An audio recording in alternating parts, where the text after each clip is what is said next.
የፊልሙ ታሪክ መጋረጃውን የሚከፍተው ፍጽምናን እንደ ወሳኝ መርህ በሚቆጥር ጂም በተባለ አንድ ሰው ላይ በማተኮር ነው። በሆቴል ግዢ ስራ ላይ የተሰማራው ይህ ቢሊየነር እና ዋና ስራ አስፈጻሚ የሚመገበውን ምግብ እያንዳንዱን ቅንጣት ለማጣጣም ካለው ልዩ ፍላጎት የተነሳ ብቻውን የመመገብ ልማድ ያዳብራል። በእርግጥም አንድን ምግብ በመቅመስ ብቻ በውስጡ ያሉትን ግብአቶችና ለማብሰል ጥቅም ላይ የዋሉትን ዕቃዎች መለየት ስለሚችል በቢሮው ውስጥ ምሳ ለመብላት ረጅም ጊዜ ይወስድበታል። አንድ ቀን ጂን በመኪና ማቆሚያ ስፍራ ወደ መኪናው ሲያመራ ሼን የተባለች ወጣት የመኪናውን የፊት ክፍል በቢላ ስትቧጭረው ይመለከታል። ሼን የምትፈልገው መኪና በሌላ ፎቅ ላይ እንደሚገኝ በመረዳት የተሳሳተ መኪና ላይ ጉዳት እንዳደረሰች የምትገነዘበው ድርጊቱን ከፈጸመች በኋላ ይሆናል። ነገር ግን ጂን በሁኔታው ከመናደዱም በላይ የጥፋቱን ማስረጃ በስልኩ ከቀረጸ በኋላ የስልክ ቁጥሩን በግንባሯ ላይ በመጻፍና ማስረጃ እንዲሆነው ፎቶ በማንሳት ከቀኑ 12 ሰዓት በፊት መኪናውን ካላሰናዳቸው ለፖሊስ እንደሚያስረክባት ያስጠነቅቃታል። ሼን በሮዝቡድ ሆቴል ውስጥ በሼፍነት የምትሰራ ሲሆን በዚሁ ሆቴል ስራ አስኪያጅ ሆኖ ከሚሰራው የወንድ ጓደኛዋ ጋር በምግብ ማከማቻ ክፍል ውስጥ ሲገናኙ ስራ አስኪያጁ በወቅቱ በነበራት እንግዳ አለባበስና ገጽታ ምክንያት ግንኙነታቸውን እንደሚያቋርጡ ይነግራታል። በዚህ ድንገተኛ ክስተት ሼን ክፉኛ ብትደነግጥም ስሜቷን በመዋጥ ደህና እንደሆነች ለማስመሰል ትሞክራለች። በዚሁ ቀን ጂን ሼን ጉዳት ወዳደረሰችበት መኪናው ውስጥ በመሆን ለመግዛት ወዳሰበው ሮዝቡድ ሆቴል ያመራል። ወደ ያዘዘው ክፍል ከገባ በኋላም ፍጽምናን የሚሻው ባህሪው በመግነኑ አፍንጫውን በመሐረቡ ሸፍኖ የአየሩንና የክፍሉን የእርጥበት መጠን ከመፈተሹም በላይ ወደ ክፍሉ የሚገባውን የፀሐይ ብርሃንና የድምፅ መጠን ሳይቀር በጥንቃቄ ይለካል። ወደ ክፍሉ እንዲቀርብለት ካዘዛቸው ምግቦች መካከል የጂንን ጥብቅ መስፈርትና የተለየ ጣዕም የሚያሟላለት አንድም ምግብ ስለማይኖር የቀመሰውን በሙሉ እያስመለሰው ስራ አስኪያጁን ያበሳጨዋል።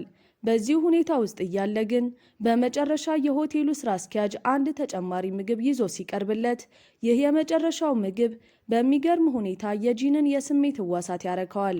የወደደው ምግብ በሼን የተዘጋጀ መሆኑን ባያውቅም እንኳን ለምግቡ በተጠቀሙት ግብአቶችና ትክክለኛ መጠን እጅግ በመደመሙ ለዚህ ምግብ አሰራር ባለው ከፍ ያለ አድናቆት የተነሳ በዚያን ቀን ቀጠሮ የያዘላቸውን ስብሰባዎችና ዝግጅቶች በሙሉ ያራዝማል።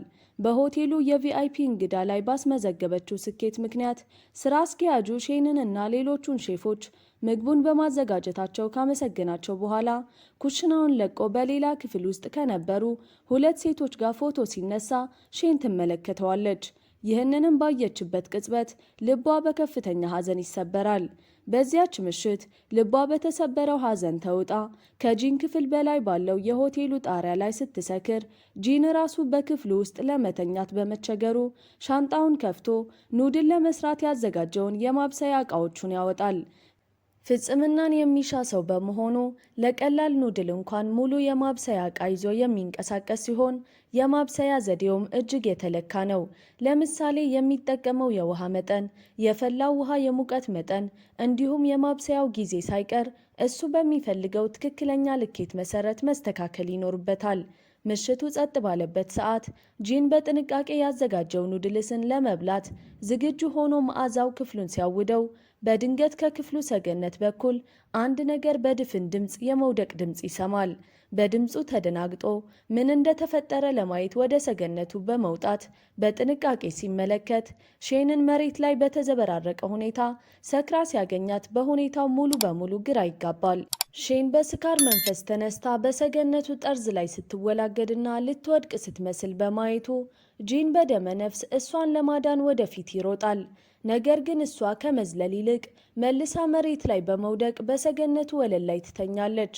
ጂን ወደ እሷ ቀርቦ ከጎኗ ሲቆም ሼን በድንገት እግሩን ሙጭጭ አድርጋ በመያዝ የወንድ ጓደኛዋ በአስቀያሚነቷ ምክንያት እንደተዋት በእንባ እየተናገረች እሱንም አስቀያሚ እንደሆነች ትጠይቀዋለች። ከዚያም በድንገት ተነስታ ወደ ክፍሉ መውጫ ስታመራ ጂን በንጽህናው ስለሚታወቅና የመኝታ ቤቱን ወለል ማቆሸሽ ስለማይፈልግ ይቺን የሰከረች ሴት እንደ አንድ ችግር በመቁጠር ሻንጣ ውስጥ ከከተታት በኋላ በሊፍት ተሸክሞ ይወጣል።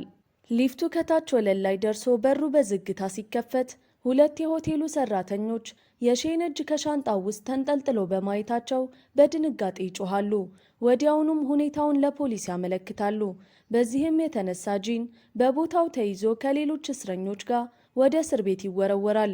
በዚያም እያለ በስራ ላይ የነበረው ፖሊስ ኑድልስን በተሳሳተ ቅደም ተከተል ሲያበስል በማየቱ ሁኔታው ስላልተመቸው ኑድልስ በትክክል እንዴት መብሰል እንዳለበት ለፖሊሱ ያስረዳዋል። በሚያስገርም ሁኔታም ፖሊሱም ምክሩን ተቀብሎ ደረጃ በደረጃ የተሰጠውን መመሪያ ሲከተል ኑድልሱ በሚገርም ሁኔታ ስለሚጣፍጥ ፖሊሱ ጂንን ከልብ ያመሰግነዋል። ብዙም ሳይቆይ የጂን ታማኝ ሰራተኛ ጉዳዩን በማስጨረስ ከእስር እንዲወጣ ሲያደርገው፣ በሌላ በኩል ሼን በጓደኛዋ ከፖሊስ ጣቢያ ትወጣለች። ይህችውም ጓደኛዋ ናት ከዚህ ቀደም ሼን መኪና እንድትገጭ የመከረቻት። በፖሊስ ጣቢያው ግቢ ውስጥ ጂን እና ሼን እንደገና ይገናኛሉ።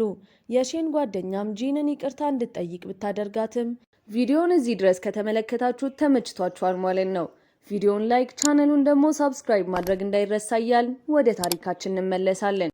ጂን ግን ይቅርታ የሚጠይቁ ሰዎችን ስለማይወድና ድርጊቱን እንደ ስህተት ስለሚቆጥረው የሼንን ይቅርታ ውድቅ ያደርገዋል። የጂን መጥፎ ገጠመኞች ከሼን ጋር በሚገናኝበት እያንዳንዱ አጋጣሚ የሚቀጥሉ ቢሆንም ከእሷ ጋር ከመገናኘቱ በፊትም ቢሆን አልፎ አልፎ መጥፎ እድል ያጋጥመዋል። ለአብነት አንድ ቀን በሚያሳዝን ሁኔታ የውሻ ኩስ ላይ በመራመዱ ጽዳትን ከምንም በላይ የሚወደው ጂን ወዲያውኑ ውድ ጫማውን አውልቆ በመወርወር ያለ ጫማው ወደ መኪናው በማምራት ወደ ቤቱ ይሄዳል። ይህ መጥፎ ገጠመኝ ከሼን ጋር ሲነጻጸር ግን እዚህ ግባ የሚባል አይደለም። ምክንያቱም በአንድ ከሰዓት በኋላ ከታማኝ ሰራተኛው ጋር በፓርክ ውስጥ ሲንሸራሸር ዣንጥላቸው በንብ ቀፎ ውስጥ የተሰካባቸውን ህፃናት ለመርዳት ዛፍ ላይ የወጣችውን ሼንን ያያታል። ሼንም የተሰካውን ዣንጥላ ለማውረድ በማሰብ የንብ ቀፎን ስታናውጠው በውስጡ የነበሩት የተበሳጩ ንቦች በሙሉ በመውጣት በቀጥታ ወደ ጂን በመብረር መላ ሰውነቱን ይነድፉታል። በዚህም የተነሳ ፊቱ ወዲያውኑ በማበጥ አንደኛው አይኑ መከፈት እስከማይችልበት ደረጃ ይደርሳል። የንቦቹ መንጋ ከሄደ በኋላ በእሷ እርዳታ ያገኙት ህፃናትና ሼን እራሷ ተሰልፈው የይቅርታ ጥያቄያቸውን ሲያቀርቡለት ጂን ከእሷ ጋር ምንም አይነት ግንኙነት ማድረግ ስለማይፈልግ ታማኝ ሰራተኛው ለብሶት የነበረውን ሰዓት ለሼን እንዲሰጣት በማዘዝ በ50 ሜትር ርቀት ውስጥ ሲሆኑ ደወሉ ስለሚጮህ ሼን ያለችበትን ቦታ አውቆ ከእሷ መራቅ የሚችልበትን መላ ይፈጥራል። ወደ ሆቴል ክፍሉ ሲመለስ ጂን እንቁላል የመብላት ፍላጎት ስለሚያድርበት ሼፎቹ ዋና ግብአቱ እንቁላል የሆነ ምግብ ሲያዘጋጁለት፣ ሼን ደግሞ በበኩሏ ልዩ የሆነ ምግብ ታቀርባለች።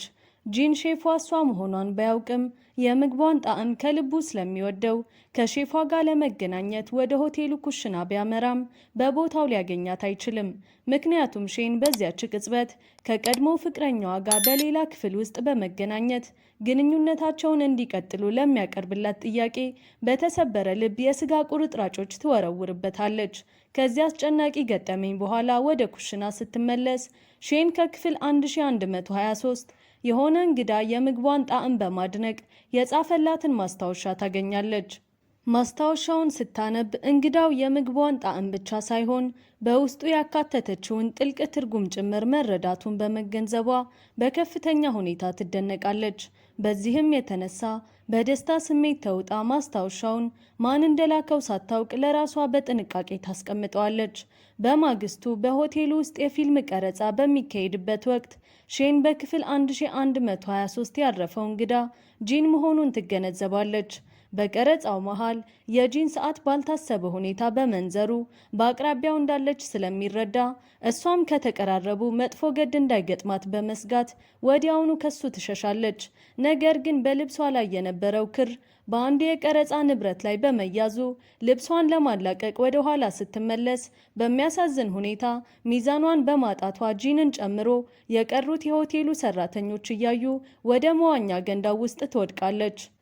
ከሰዓታት በኋላ ጂን በአንድ ሚስጥራዊ ማስታወሻ ብቻ ጊዜ፣ ቦታና ምት የሚል ጭብጥ ያላቸውን ምግቦች እንዲዘጋጁለት ከማዘዙ በኋላ ሼን የጊዜ ጭብጥ ያለውን ሜኑ በምታበስልበት ወቅት ከበሬ ስጋ ጋር የተቀላቀለ ስካሎፕ ታዘጋጃለች።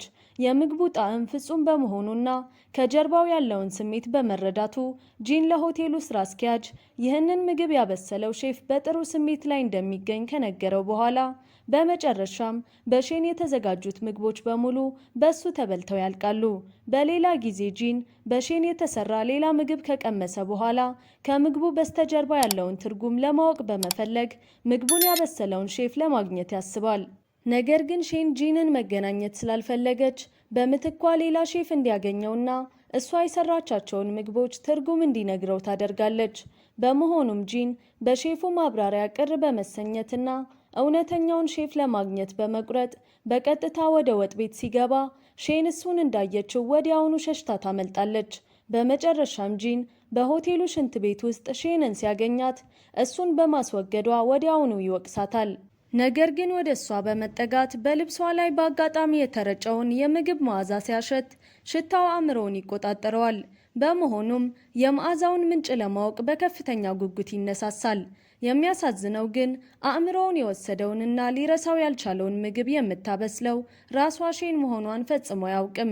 በዚህ ጉጉት ተገፋፍቶ እሳት ተነስቷል የሚል ሰበብ በመፍጠር የሆቴሉ ስራ አስኪያጅ በሆቴሉ ውስጥ የሚሰሩትን ሼፎች በሙሉ እንዲሰበስብ ያደርጋል። ሁሉም ሼፎች በሆቴሉ ግቢ ውስጥ እሱ ከቆመበት በረንዳ ፊት ለፊት ባለው ክፍል ጋር እንዲተያዩ ተደርገው እንዲሰለፉ ሲደረግ ጂን ራሱ በበረንዳው ላይ ቆሞ የሼፎቹን ፊት አንድ በአንድ በባይኖኪውላር ይመረምራል። ሼን ግን ማንነቷ እንዳይታወቅ በማሰብ ፊቷን ሙሉ በሙሉ በሚሸፍን የእንባ ጋዝ ማስክ ትከላከላለች። ጂን በግቢው ከቆሙት መካከል ሚስጥራዊዋን ሼፍ ከፈለገ በኋላ በመጨረሻም የሚወዳቸውን ምግቦች በሙሉ ስትሰራለት የነበረችው ራሷ ሼን መሆኗን ያረጋግጣል። ይህንን እውነታ ካወቀበት ጊዜ አንስቶ በሼን ላይ ስነ ልቦናዊ ጨዋታ መጫወት ይጀምራል። እሷን ባያት ቁጥር ሁልጊዜ የእጁን ሰዓት ማንቂያ በማሰማት የእሷም ሰዓት አብሮ እንዲጮህ በማድረግ እንድትደናገጥና እንድትሸበር ያደርጋታል። በሌላ በኩል ሼን አሁን ጂንን ለመጋፈጥ ድፍረት ያገኘች ትመስላለች። እንዲያውም ስለምትሰራው ምግብ ትርጉም ሊጠይቃት ኩሽና ውስጥ ሲያገኛት እንኳን ከሱ መሸሻ አያስፈልጋትም። አንድ ቀን ግን ጂን ሮዝበድ ሆቴልን ስለመግዛት ሂደት ከሚጠይቀው ደንበኛው ስልክ ይደወልለታል። የሆቴሉን ደረጃ ሲፈትሽ ሮዝበድ ሆቴል አሁንም ደረጃው የወረደ መሆኑንና በግዢው ከቀጠለ ገንዘቡን ሊያጣ እንደሚችል ይገነዘባል። እንደዛም ሆኖ የሼንን ጣፋጭ ምግቦች መርሳት ስለማይችልና አንድ ቀን ሆቴል ውስጥ ምግብ ሲያዝ እሷ በረፍት ላይ ስለነበረች እሱ ራሱ ቀዳሚ በመሆን ምግቧን ለመብላት በቀጥታ ወደ መኖሪያ ቤቷ ያመራል። ሼን ጂን ከህንፃው ስር መሆኑንና ወደ አፓርትመንቷ እንደሚመጣ ስታውቅ ወዲያውኑ ክፍሏን ማጽዳት ትጀምራለች። ጂን እዛው ሲደርስ ሼን ምግብ ከሰራች በኋላ ለሱ ታቀርብለታለች። ነገር ግን ሼን ከሱ ጋር ልትበላ ስትል ጂን ብቻውን መብላት እንደሚመርጥ የሚገልጽ ጥብቅ ህግ እንዳለው ይነግራታል። ምንም እንኳን ጂን ሳሎን ውስጥ ሲበላ ሼን ደግሞ ኩሽና ውስጥ በመብላት ቢለያዩም አሁንም በንግግር ይገናኛሉ። እንዲያውም ጂን ከመጥገቡ የተነሳ ሶፋው ላይ እስከ ማንቀላፋት ይደርሳል። ይህ ክስተት በቀጣዮቹ ቀናት በመደጋገም ጂን የሼንን ምግብ ለመቅመስ ቤቷን መጎብኘት ይቀጥላል። ጂን የግል ንብረቶቹን በሙሉ በመያዝ ወደ ሼን ቤት ከገባ በኋላ ወዲያውኑ ምግብ እንድታበስልለት ያደርጋል። ነገር ግን ሌሊቱን ሙሉ በሱ ማንኮራፋት ምክንያት እንቅልፍ ስለምታጣ በቀን ስራዋ ላይ አይኗን እንኳን መግለጥ እስኪከብዳት ድረስ የከፋ ድካም ይታይባታል። ቀናት እያለፉ ሲሄዱ ግንኙነታቸው ይበልጥ እየጠነከረ በመምጣት አብረው መመገብ የዕለት ተዕለት ተግባራቸው ይሆናል።